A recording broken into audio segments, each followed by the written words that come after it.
안녕하십니까. 아미타 부처님 극락세계 발언하는 연불 시간이 되겠습니다. 자, 교재 한번 펼쳐보겠습니다. 자, 교재 130페이지. 번뇌와 망상을 제거한다.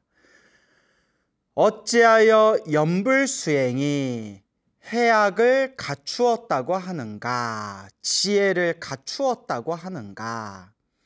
모든 중생은 본래 부처이며 부처의 지혜를 갖추고 있다.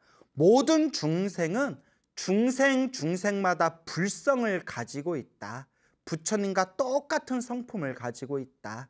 본래 불성을 가지고 있는 본래 부처이기 때문에 우리가 이 마음을 딱 하고 깨닫는 순간 우리가 그 자리에서 내가 원래 부처였구나, 내가 본래 부처님이었구나 라는 것을 우리가 이제 깨치게 된다. 모든 중생은 본래 부처이며 부처의 지혜를 갖추고 있다. 옛날 세종께서, 부처님을 뜻하죠? 세상에서 가장 존귀하신 분 세종께서, 부처님께서 나벌 초여드레에, 나벌 여기 섣달이라고 돼 있죠? 섣달은 설날이 있는 달을 섣달이라고 한대요. 근데 우리가 설날이 있는 섣달이 음력으로 1월이잖아요. 1월. 근데 옛날 고대 중국에서는 12월이 첫 시작이다라고 봤대요. 첫 달이다. 12월이. 그러니까 시대마다 이렇게 달력을 보는 법을 역법이라고 하거든요. 시대마다 고대 사회에 이 역법이 저마다 달랐나 봐요. 그래서 나벌 할 때 이 나벌은 음력 12월 달을 뜻한다고 합니다. 음력 12월 달. 초여드레면 그 첫 달에 8번째 되는 날, 그러니까 8일을 뜻하죠. 그래서 나벌 초여드레 하면 음력 12월 8일, 12월 8일 우리 불교에서 4대 명절 중에 하나인 부처님께서 깨달음을 얻으신 성도제일이 되겠죠. 성도제일, 음력 12월 8일. 포리수 아래에서 밤에 샛별을 보고 호련히 도를 깨달으시고는 기이하도다, 신기하도다 3번 찬탄하셨다. 그리고 부처님께서 말씀하시기를 모든 중생은 열애에 부처님의 지혜 덕상을 갖추고 있으면서 모든 중생은 부처님과 똑같은 지혜와 복덕의 모습을 갖추고 있다.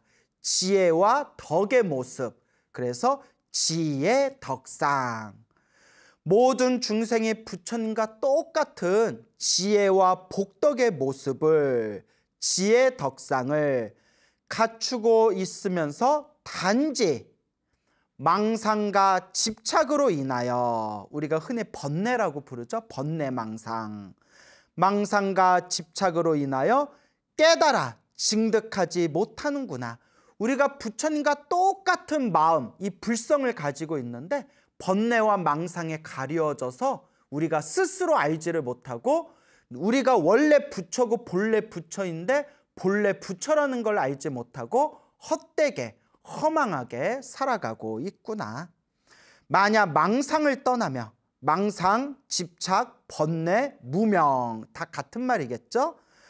번뇌, 망상, 집착, 무명을 떠나면 무사지와 자연지가 모두 현현하게 될 것이다. 모두 환하게 드러나게 될 것이다. 무사지, 자연지, 그러니까 우리 중생이 본래 가지고 있는 불성의 깨달음, 이렇게 이해하시면 됩니다. 무사지는 스승없이 깨닫는 지혜, 스승없이 깨닫는 지혜, 스승이 있건 없건 본래 우리가 가지고 있는 불성의 깨달음. 자연지, 원래부터 본래 그대로 우리가 갖추고 있는 그런 지혜, 우리가 본래 가지고 있는 불성의 깨달음. 그래서 불성의 지혜, 불성의 깨달음, 무사지, 자연지. 그냥 불성의 깨달음, 불성의 지혜 이렇게 이해하시면 되겠죠. 세종께서 직접 이러한 도리를 보시고 이와 같이 깨달음을 얻으시고 중생이 부처님의 지혜를 증득하는 길을 여셨다. 중생이 부처님의 지혜, 부처님의 깨달음을 증득하는, 얻을 수 있는 길을 여셨는데 중생들 수준에 맞춰서 법을 설하다 보니까 84,000법문이 나왔고 84,000법문 중에서도 우리 말법시대 중생들을 위해서 부처님께서 자비로움으로 설하신 이 생사윤회에서 벗어나는 가장 요긴한 법문이 바로 염불정토법이다.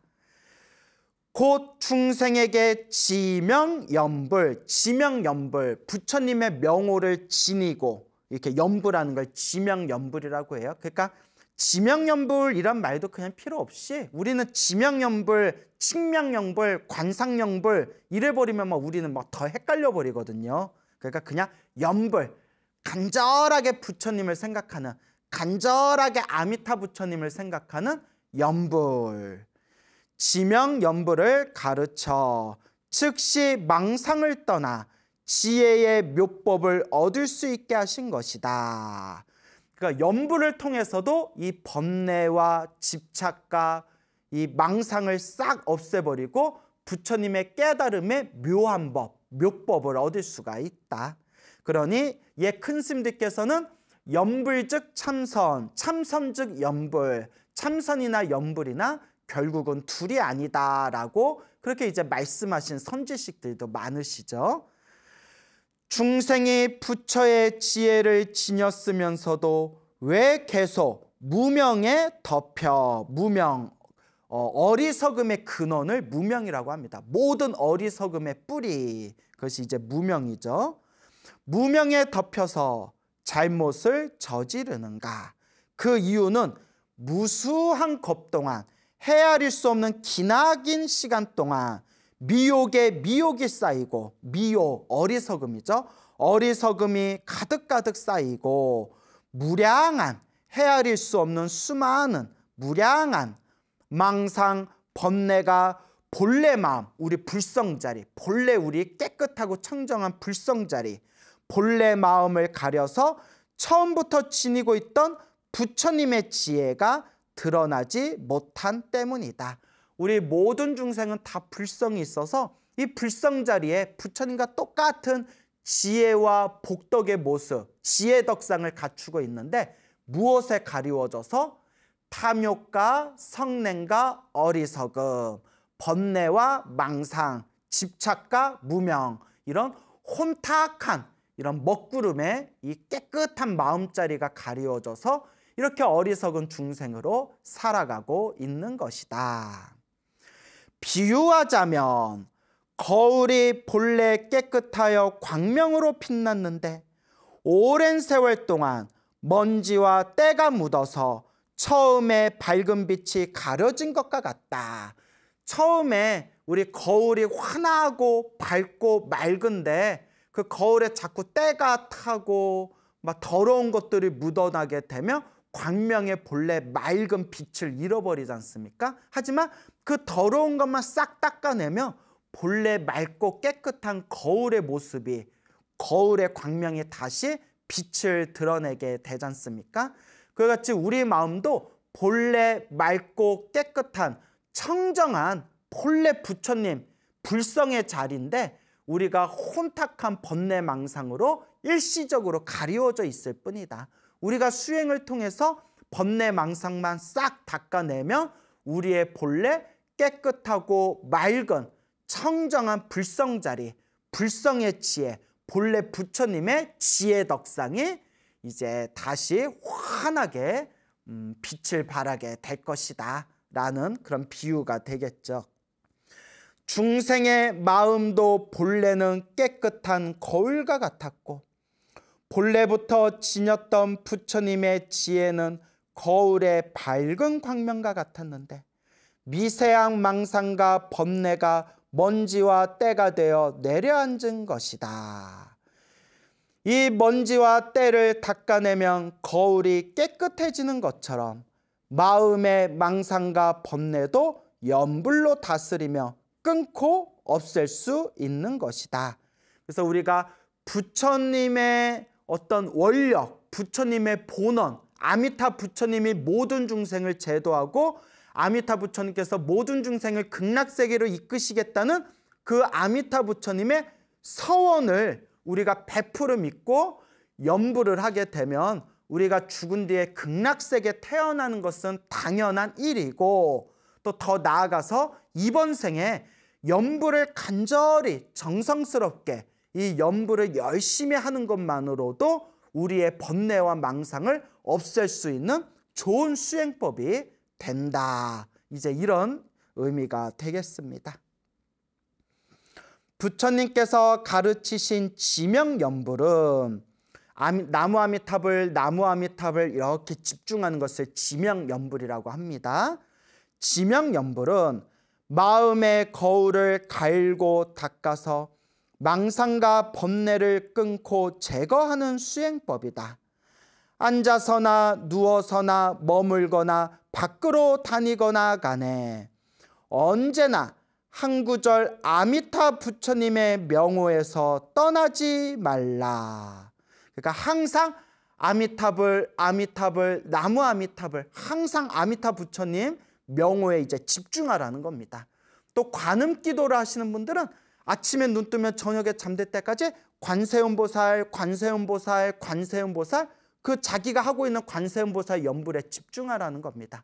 지장보살 연불을 하시는 분들은 아침에 눈 뜨면 저녁에 잠들 때까지 지장보살 연불에 집중하라는 것입니다. 그래서 아미타 부처님을 부르든 관세음보살을 부르든 지장보살을 부르든 무언가 그 연불, 불보살님을 부르는 연불에 마음이 하나로 집중되고 마음이 하나로 일심이 되면 번뇌와 망상이 점점 사라져서 마음의 환한 깨달음의 광명을 얻게 될 것이다 라는 뜻이 되겠죠.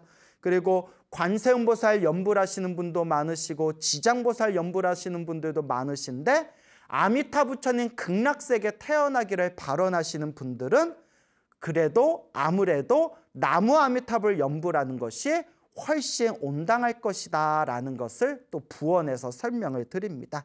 그래서 어떤 분들이 스님 제가 갑자기 나무 아미탑을 연불로 바꾸려니까 이렇게 마음이 집중이 잘 안 돼요. 갑자기 관세음보살 부르다가 아미타 부처님 부르려니까, 갑자기 지장보살 부르려다가 아미탑을 부르려니까 마음이 조금 이렇게 흔들려요 하시는 분들은 그러면 고민하지 마시고 관세음보살 부르되 나무 아미탑을 관세음보살 이렇게 같이 부르셔도 되고, 지장보살 부르실 때 나무 아미탑을 지장보살 이렇게 또 같이 부르셔도 되고, 혹은 같이 부르기가 뭐하면 관세음보살 부르고 지장보살 부르고 마지막에 연불을 회향할 때 이제 마지막에 나무 아미타불을 10번 부르고 회향한다거나 이런 식으로 이제 좀 융통성을 발휘하셔도 됩니다.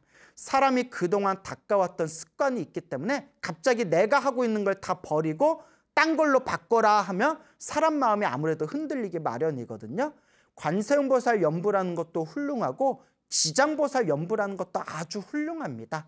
다만 아미타 극락세계에 내가 태어나겠다라고 서원을 세우신 분들이 있다면 이제 나무 아미타불 연불로 점차적으로 연불법을 바꾸시는 게 아미타 극락세계에 태어나는데 훨씬 더 유리하지 않겠느냐, 이렇게 이제 조언의 말씀을 드리는 바입니다. 하지만 관세음보살 부르고 지장보살 부르는 것도 아주 훌륭한 연불법입니다.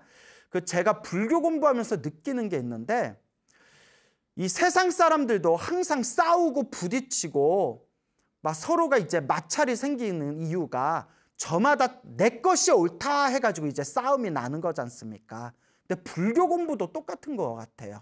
2600년 동안 불교의 역사를 보다 보면 수많은 종파불교가 펼쳐지지 않습니까? 근데 그 종파불교마다 결국은 우리 파의 말이 맞다, 우리 종파의 가르침이 더 맞다, 요거거든요.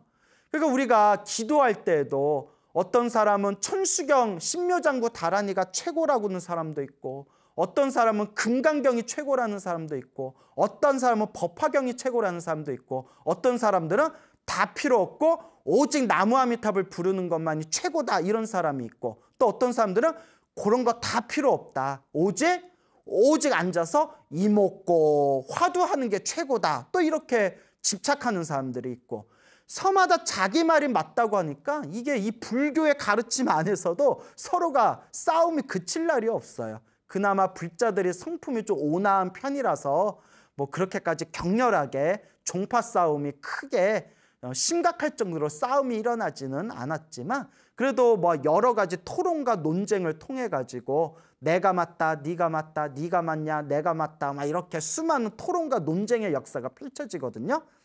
근데 제가 불교 공부를 하면서 아무래도 원효 스님의 또 가르침을 공부하면서 느끼게 된 게, 원효 스님께서는 결국 화쟁사상, 모든 논쟁을 조화롭게 화해시킨다, 이런 뭐 화쟁사상이라고 하거든요. 또 한국 불교의 특징이 원흉불교예요. 원흉불교.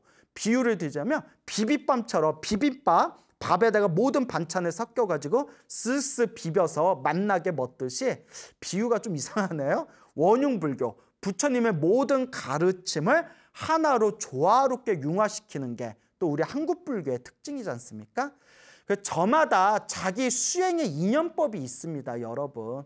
참선이 좋은 사람은 참선법 닦으면 되고, 윗바사나 수행이 좋은 사람은 윗바사나 수행 닦으면 되고, 티베트 밀교 수행이 좋으신 분들은 티베트 밀교 수행 닦으시면 되고, 저마다 다 자기의 전생부터 닦았던 인연법이 있기 때문에, 아무리 이게 더 좋아도, 또 아무리 저게 더 좋아도 가만히 우리 중생들 공부하는 거 보면 결국 자기 인연법 따라가더라고요. 그래서 이 연불정토법을 만나는 것도 사실 자기 인연법이 있어야 됩니다.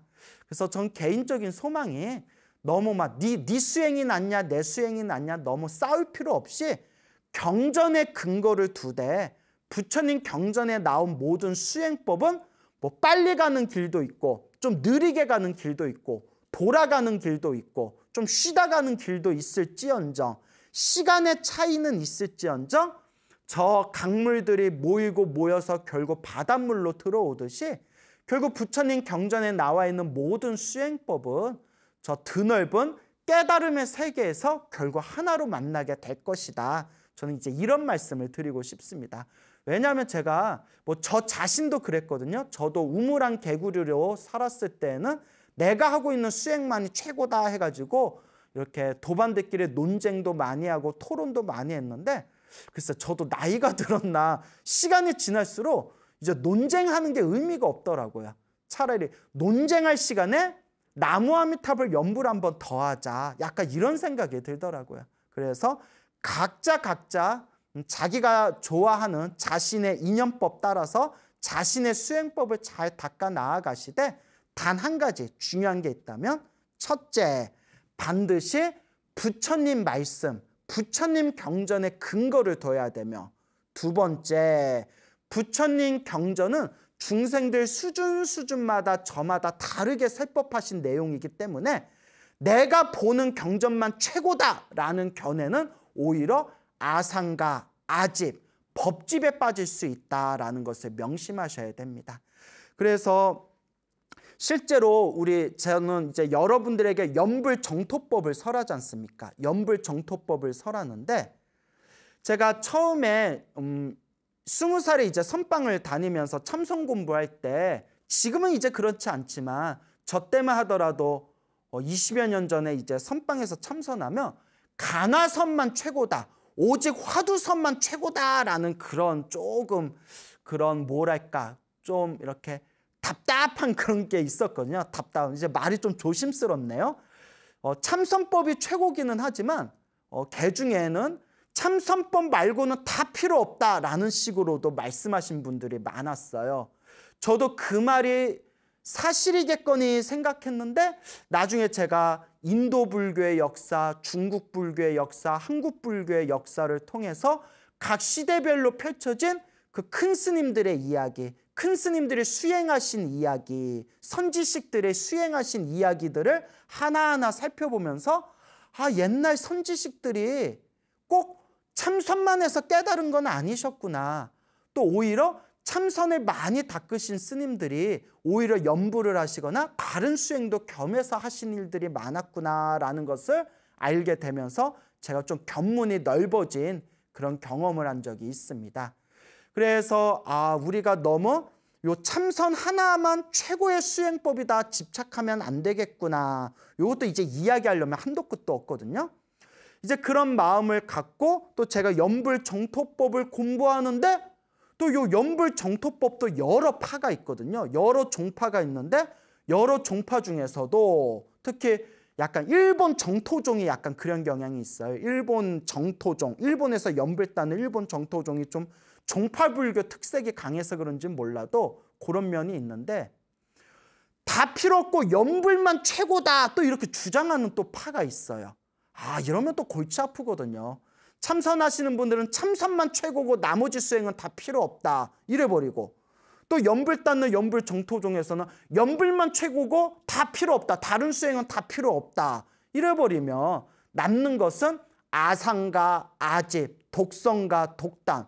똑같은 부처님 제자인데 서로 부처님 가르침의 수많은 84,000가지 법문 중에서 자기 인연법대로 잘 닦으면 그만일 텐데 서로가 우리 수행법이 최고다 하고 이제 싸워버리면 이건 정말 답도 없고 독성과 아집만 남게 될 뿐입니다.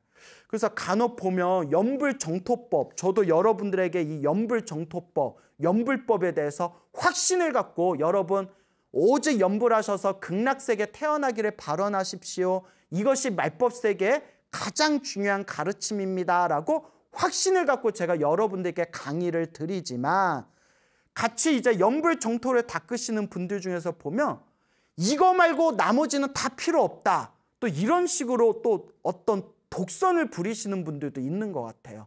저는 이거는 옳지 않다고 생각합니다. 연불정토법이 훌륭한 가르침이듯이 다른 부처님의 가르침도 소중한 가르침입니다. 참선하시는 분들한테 연불정토법이 최고니까 연불 닦으시오. 또 티베트 불교 공부하시는 분한테 가서 연불법이 최고니까 연불법 닦으시오.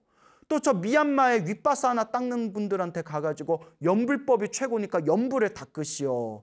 이래봤자 논쟁과 싸움만 날 뿐입니다. 다만 각자의 인연법 따라 참선하시는 분들은 참선법으로 견성성불하시면 되고 밀교법을 닦으시는 분들은 밀교법으로 직신성불하시면 되고 그리고 윗바사나 닦으시는 분들은 무상코 무아를 있는 그대로 꿰뚫어 봐서 아라한가를 증득하시면 됩니다. 그리고 연불정토법을 닦으시는 분들은 부지런히 연불을 닦아서 어서 빨리 극락세계 왕생하면 그것이 바로 올바른 길이지 않겠느냐. 그러니까 우리가 똑같은 그 불자드님들끼리 수행법이 좀 다르다고 해서 괜히 목청 높여서 싸울 필요가 없다. 차라리 그 시간에 연불을 한번 더 하자. 이제 이런 말씀을 드리고 싶습니다. 그러니까 여러분 진정한 수행자는 저도 진정한 수행자가 아니라서 너무 부끄러워서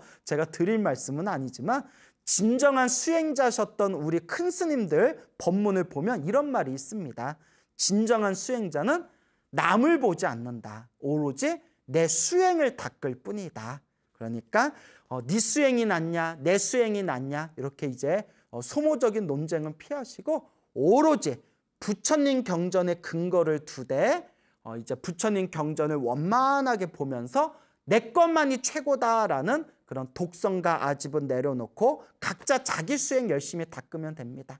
참선하는 스님은 열심히 참선법 사람들한테 널리 전하시면 되고 또 밀교법 닦으시는 분들은 또 밀교법 열심히 사람들한테 전하시면 되고 또 남방불교 윗바사나 닦으시는 분들은 사람들에게 윗바사나 소중한 이 수행법 널리 전하시면 되고 또 저같이 연불정토법에 이제 확신을 이제 세운 사람은 또 연불정토법의 장점에 대해서 열심히 이제 강의하다 보면 우리 불자님들이 각자 자기 인연 따라서 자신만의 수행법을 잘 닦아 나가되 결국은 마지막에 깨달음의 바다에서 서로 만나게 될 것이다. 이제 이런 말씀, 제 개인적인 사견을 말씀드리는 바입니다. 결론은 싸우지 말자. 이제 싸우지 말자라는 겁니다. 싸우지 맙시다. 자, 그래서 염하고 또 염하여, 그러니까 끊임없이 염불하고 끊임없이 염불하여 끊어지지 않으면, 이 염불이 끊어지지 않고 일심이 되면, 일념이 되면 망상은 저절로 사라지게 되고, 그러면 부처님의 지혜가 저절로 나타날 것이다. 이것이 곧 염불수행법이 해악의 공능을 지녔음을 말해주는 것이다. 염불수행법이 해악, 개, 정, 해, 해악. 이제 개악은 계율에 대한 법문이고요. 정악은 삼매, 선정의 법문이고요. 해악은 이제 지혜의 법문이죠. 이 염불수행법이 지혜의 법문을 이제 온전하게 그 공능, 그 효과를 지니고 있음을 우리가 바르게 알아야 된다. 이제 이런 의미가 되겠습니다. 염불삼매는 삼매는 정신이 하나로 통일되어서 몸과 마음이 고요하고 깊은 경지에 들어가는 걸 선정, 삼매라고 부릅니다. 선정이나 삼매나 다 같은 뜻이에요. 염불삼매는, 그러니까 염불이 하나로 집중되어 몸과 마음이 고요한 깊은 그런 마음의 깊은 경지를 이제 염불삼매라고 하겠죠. 염불삼매는 일행삼매라고도 이름한다. 문수사리 소설 마하바냐 바라밀경에서 부처님께서 문수보살에게 말씀하셨다. 문수보살이면 지혜를 상징하는 보살님이시죠. 일행삼매에 들어가고자 하는 이는 고요하고 한적한 곳에서 모든 산란한 생각, 그러니까 어지러운 생각을 버리고 모양을 취하지 않고, 그러니까 어떤 상, 어떤 형상, 모양을 취하지 않고 마음을 한 부처님께 묻고, 마음을 오로지 부처님 한 분에게 집중해서 오로지 그 부처님의 명호를 불러야 한다.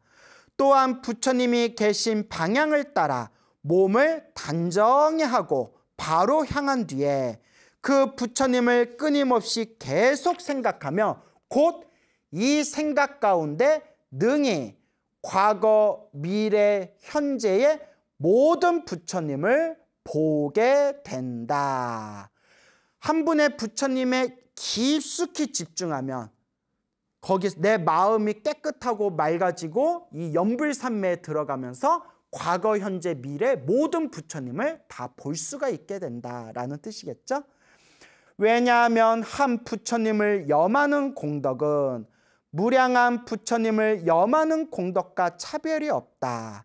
마치 아난이 들은 설법이 무량한 것과 같이 만약 일행삼매를 얻으면 모든 경전의 법문과 일체의 분별을 모두 깨달아 알게 되며 밤낮으로 설하여도 지혜와 변제, 법문을 기가 막히게 잘하는 걸 변제라고 해요.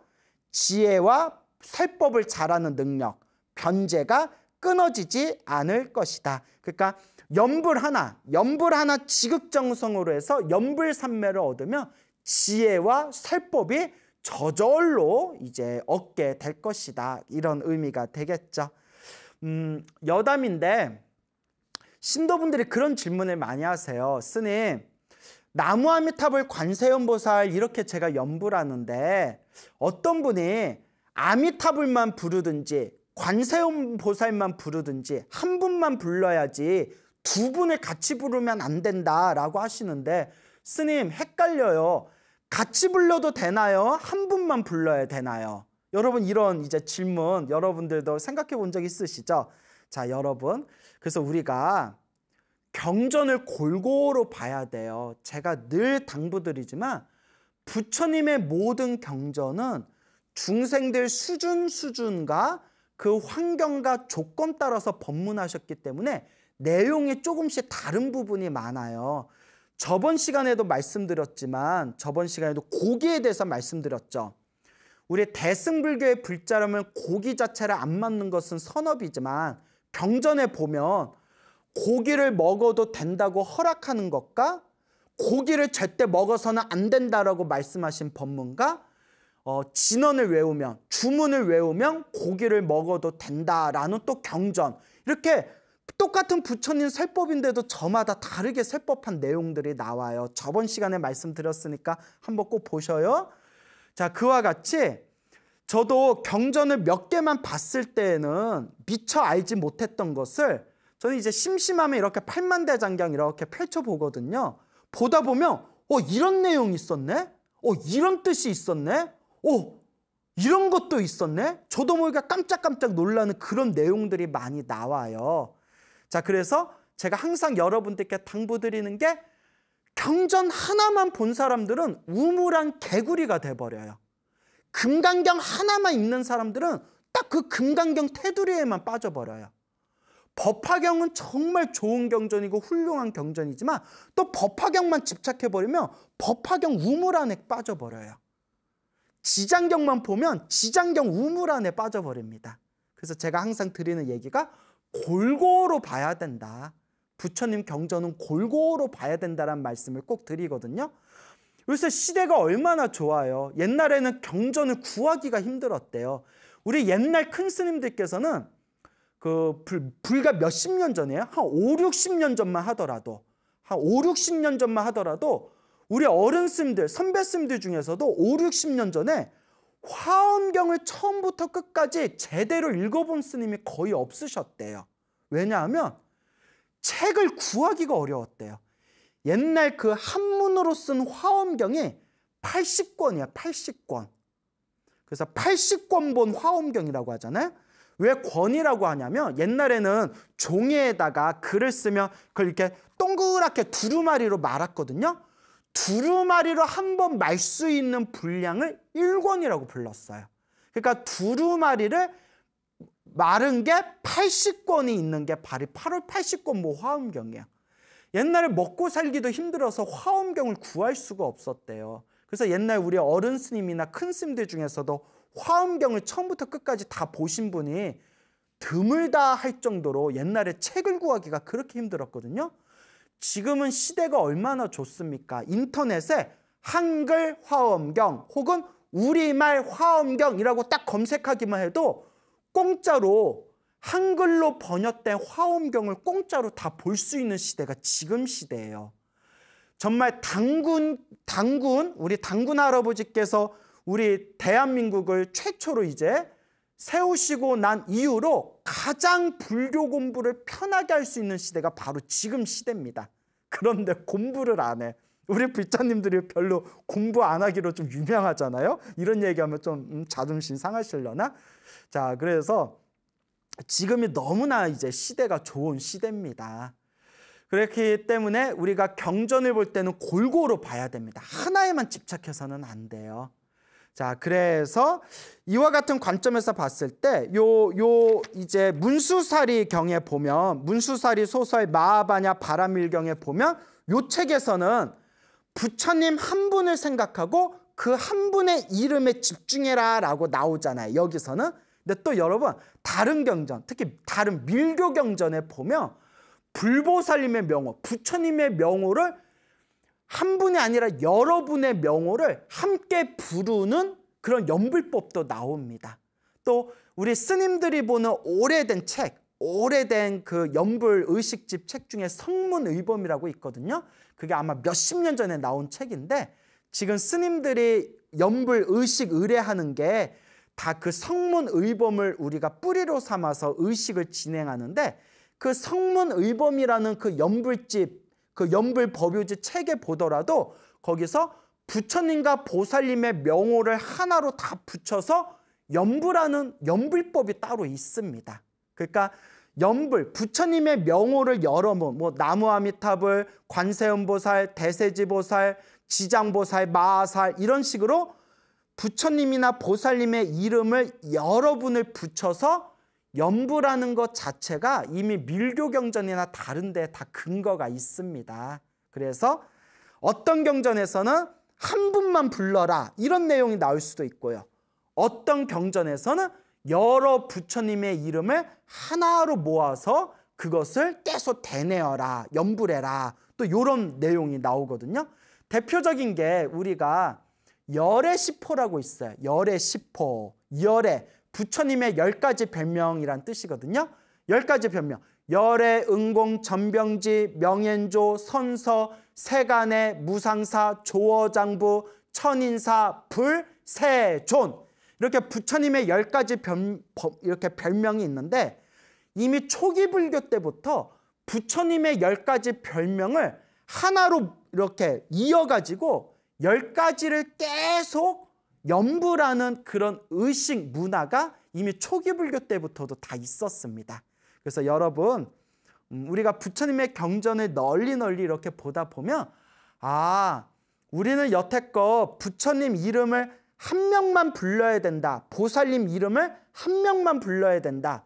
이렇게 알고 있었지만 다른 경전들을 깊이 보다 보면 부처님 이름을 붙여서 연불하는 법, 이렇게 보살님 이름을 다 붙여서 연불하는 법들이 팔만대장경 찾아보면 다 나오는구나라는 것을 우리가 살펴볼 수가 있습니다. 그 중요한 거는 일심이 중요해요. 일심.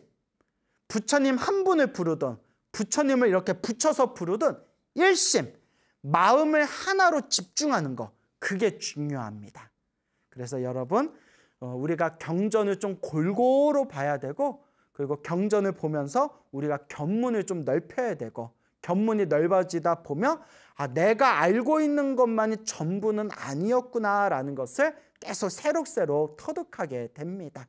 그런데 경전의 근거로 두지 않고 그냥 자기 주장, 자기 말물을 해버리면 이건 정말 답도 없어요. 부처님 제자가 부처님 경전의 근거를 두지 않고 자기 얘기를 해버리면 더 이상 무슨 말이 이제 소통이 되겠습니까? 그래서 우리 불자 여러분들께서는 항상 부처님 말씀 공부하면서 부처님의 경전의 근거를 두고 공부하는 불자님 되시기 바랍니다. 자, 이것 또한 연불 수행이 해악을 구족하고 있다는 명백한 증명이 아니겠는가. 그래서 요 문수사리 소설경에서 이제 연불, 한 분의 부처님을 연불하게 되면 과거, 현재, 미래 모든 부처님을 연불하는 것과 같은 그런 똑같은 공덕이 있고, 연불을 해서 연불삼매를 얻게 되면 지혜와 설법을 잘하는 변제까지 모두 다 저절로 갖추게 된다라는 요 문수사리 소설경에 있는 내용을 근거로 삼아서 연불수행이 지혜까지, 지혜의 법문, 해학을 모두 다 갖추고 있다, 구족하고 있다는 것을 이제 명백한 증명이 된다, 증거가 된다라는 걸로 이제 우리 요 원영 괭호 선사께서 이렇게 간곡하게 말씀하시는 것이 되겠습니다.